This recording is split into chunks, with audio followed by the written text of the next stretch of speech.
Hey fashion lovers! What if I told you that you can make this gorgeous cowl harem pants without drafting a single pattern? Sounds impossible, right? Well, today I will show you exactly how I do it from start to finish. If you are into ready to wear, you may consider adding this to your collection because this pant is very easy to make. You can make it within minutes even if you're a beginner. So stay with me until the end because you don't want to miss a single step. Before we start, please do well to like this video, subscribe to my channel if you are new here, and drop me a nice comment. Now let's get started. For the pants, I am making use of crepe fabric. I have 3 yards of crepe fabric here. You should bear in mind that while making this pants, you should go for fabric that can drape very well. Now we will start by folding the fabric, the entire 3 yards of fabric, into two. This is the selvage of the fabric. So I am going to fold from the selvage of the fabric. I will fold into two and then place it on top of my cutting table. Now that I'm done securing the edges of the fabric with pins, what I am going to do is to fold the fabric in a triangle form like this. Now we have our fabric in a triangle form. I want to trim off this part. So now you can see that we have triangle here, and on the other side we also have something that looks like a triangle. So you can see that here is unfold, and on the other side we have one unfold, while the other one is the selvage of the fabric, which is not unfold. Now the first thing we are going to do is to mark our ankle measurements. We are going to take here as the ankle, while the other side will be the waist area. This will be the waist area, while this will be the ankle of the pants. I want to mark 11 inches from the tip. Let me pull the fabric. So I want to mark 11 inches from this triangle, and then mark 11 inches on the other side, and then make it straight. You can see that I have like 8.5. So I'll mark down 8.5 here. Now the next thing we are going to do is to get the trouser full length. And I want to take off 2 inches band to get the full length of the pants. And my pants full length is 39 inches. I will add extra 1 inch for hemming allowance. Now I want to go ahead and cut out here as the hem. That is the ankle of the pants. Remember I said that this will be the waist area of the pants. So I will come here and mark 4 inches. I'll mark 4 inches and then 4 inches. Now I'm going to mark my crotch length. Remember that that part is the hem of the pants. So from here I'll mark my crotch measurement. I'll take off the waistband, which is 2 inches. To get your crotch length, divide your hip circumference by 4 plus 1.5. My hip circumference is 40 plus 1.5 will give me 11.5. So that means I'll mark 11.5 here. I recommend that you add extra 1 inch to your crotch length in order to make the pants free around your crotch area. I did not add extra 1 inch and it seems that my pants is a little bit tight on me. So you should add extra 1 inch to your crotch length. Now I'm going to give it a curve, a soft curve around here, and then go ahead and cut it out. Now I have 4 pieces here. Let me open the one under. For the one at the top, I want to reduce it by 0.75 for the one at the top of the pants. That will be the front crotch. I have 4 pieces here. I want to trim off 0.75. This is the 2 pieces at the top for the front crotch extension. So what this simply means is that the one under will be the back crotch curve, while the one at the top will be the front crotch curve. I want to add pockets to my pants, and because I want to add pockets to my pants, I will come here and mark 8 inches and trim it off, where I will join my pockets to. From this 8 inches, I will join my pocket, and then I'll go ahead and trim it off. Now this is what the pants looks like. We are going to pleat here. This is the waist area where we will pleat, and that is the hem of the pants over here. I want us to go over to the sewing machine and stitch on the crotch. So let's stitch on the front crotch. This is the front crotch. So I will stitch on the front crotch and leave the back crotch. So let's go over to the sewing machine and stitch with 1/2 inch stitching allowance. Now let's stitch on the front crotch.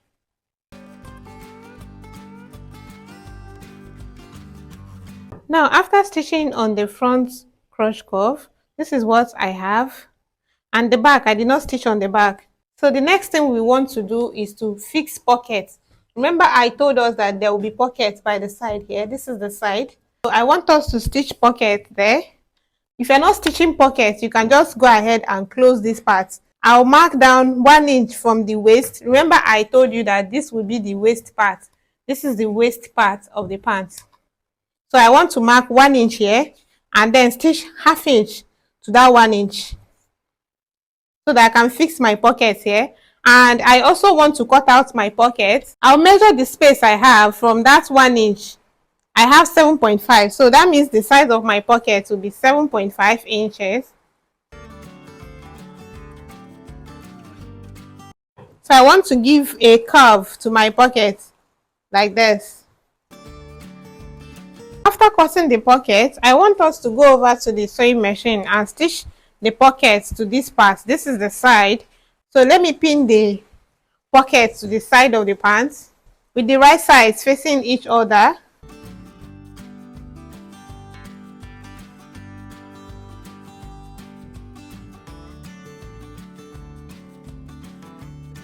Pin the other side as well.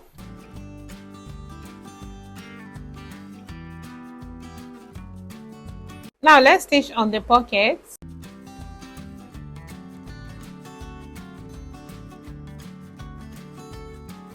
So you can see that the pockets did not get to the end of the pants. I intentionally did it like that. So what we are going to do now is to bring the pants together and then stitch on the pockets. From the pants, we will stitch like this from the pants on the pockets like this, okay?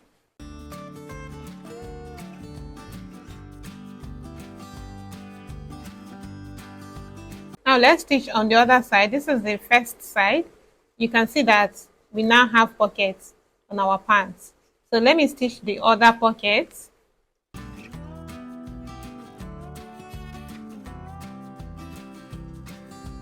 So we will stitch from the pants waistline and then stitch on the pocket.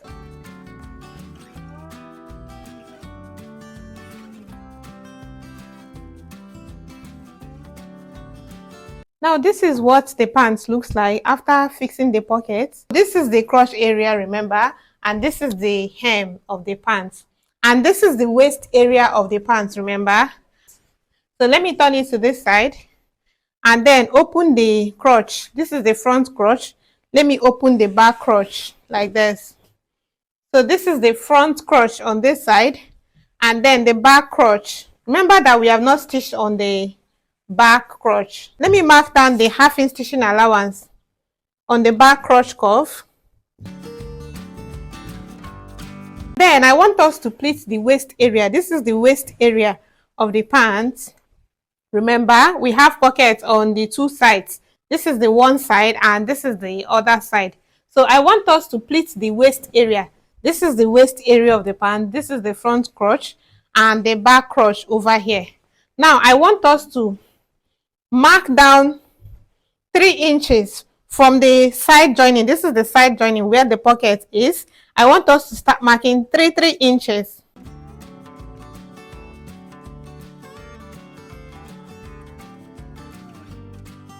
So I will notch each marking so that it can appear on the other side of my fabric. I will notch the second one and notch the following one.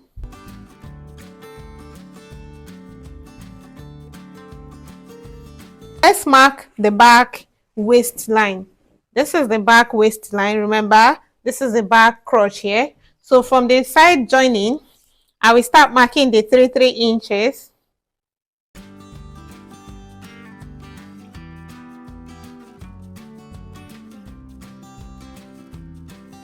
And now that we have our marking on both sides of the fabric, both for the front and the back, we want to start our pleats. Now to create our pleats, I'll start pleating from the side. This is the side where we have pockets. So what I am going to do now is to count out 4 lines. So this is 1, 2, 3, and 4. I'll pick up the second marking. This is the second marking, and this is the first. I'll pick up the second marking to meet the fourth marking like this. Can you see? While ignoring the third marking. And then go ahead and pin it together. And you can see that I am pleating from the wrong side of the fabric. Now this becomes the first marking, the second marking, third, and the fourth marking. So I'm going to pick the second marking because this is the first. So I'll pick the second marking we have here to meet the fourth marking like this. So I'll pick the second to meet the fourth and pin them together. Now this line automatically becomes our first marking. This is the second, the third, and the fourth. We'll be working with the 4 lines. So I'll pick the second line to meet the fourth line while ignoring this line. So I'll pick this one up to meet the fourth marking. So at this point, you can cross-check your hip circumference measurement if it is up to your hip circumference measurement. If it is your waist that you want to pleat it to, you can use your waist circumference to pleat. So I want this to be 13 inches and then pin it down. This is what we have at the right side. So this is our first pleat. Let's pleat the other side. Let me turn it to the wrong side so that we can be seeing it from the wrong side. And remember that I started my pleats from the side joining. So now I'll be working with 1, 2, 3, 4 lines. I'll pick up the second line to meet the fourth line like this, and then pin them together. Now this automatically becomes my first marking. This is the second marking, the third marking, and the fourth marking. Now I'll pick up the second marking to meet the fourth marking like this. Pick up the second marking, then meet the fourth marking, and then pin them together. And also pin down the fold. Now I am going to go on and pleat the rest of the fabric using the same method. If you know any other way or method to achieve your pleats, please go on and use the method to pleat your fabric into your desired measurements.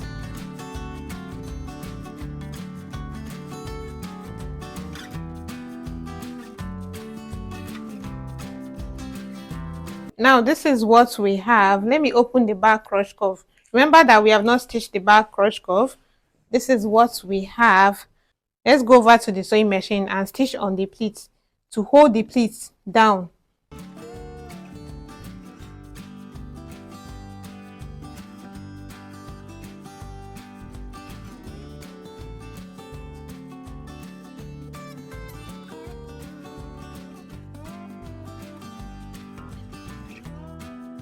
Now this is what the pants looks like after stitching on the pleats. I want us to stitch on the back crotch curve and also join the band to the pants. You have to measure what you have, the circumference of the pants. I have a total of 55.5 inches. So I'll cut my band by 55.5 inches. That is the circumference of my pants. I want us to go ahead now and stitch the band to the pants. Let's stitch on the crotch curve first before we fix the waistband. This is the back crotch curve. Let's stitch.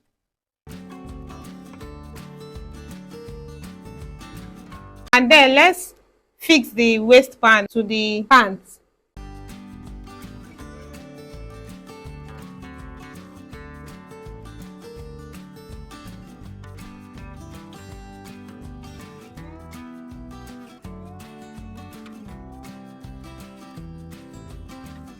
I want to stitch the bands together with the right sides facing each other. I'll stitch with half-inch stitching allowance that we have there.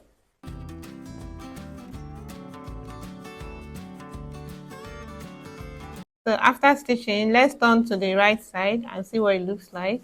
Can you see what it looks like? It is neat on both sides. Now, the next thing we want to do is to insert elastic into the band. So let's go ahead and cut out the elastic. My waist circumference measurement is 28 inches. I'll measure out 28 inches from the elastic band. And then I want to take out 3 inches away from the measurement because the elastic is stretchy. I want it to stretch into my measurement. I do not want to cut out my exact measurement. So since my waist circumference measurement is 28, I want to cut out 25 inches. And now remember that we have space here on the band here. So I want to pass in the elastic through that space I left. So I'll start passing in the elastic.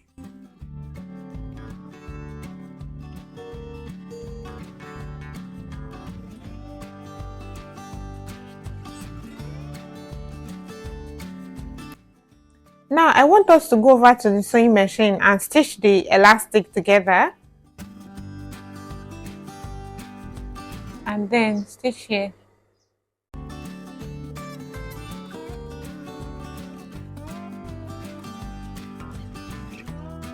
Now I want us to stitch on this space here.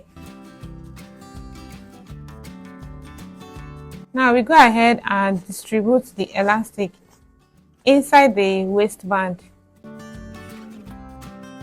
Now I want to top stitch on the waistband to hold the waistband and the elastic together. I'm going to be dragging the fabric backwards as I am stitching.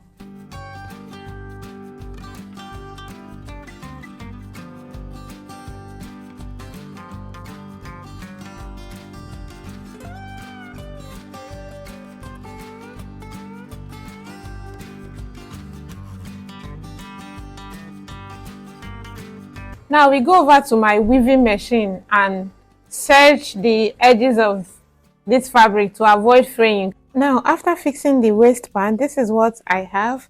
I want us to stitch the inseam of the pants. So I will bring the pants legs together and pin them together at the crotch area. And I will also pin down to the hem of the pant legs.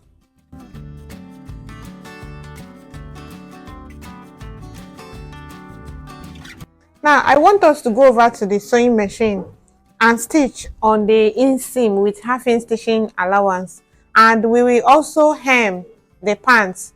Now let's stitch on the inseam.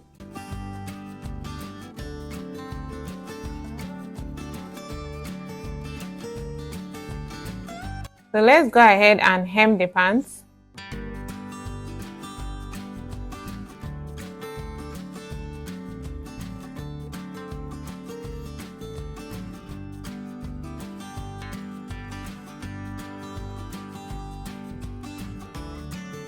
Give the pants a good press. And that's it. Your beautiful cow pants are ready. One thing I absolutely love about these pants is that they draw attention wherever you go. This is the kind of outfit that people notice and ask, where did you get that from? And you will probably say, I made it myself. If this tutorial was helpful, don't forget to like this video. Hit on the subscribe button if you have not subscribed. Turn on your notification bell so that anytime I upload any video, you'll be the first to know. I'll see you in my next video. Bye for now.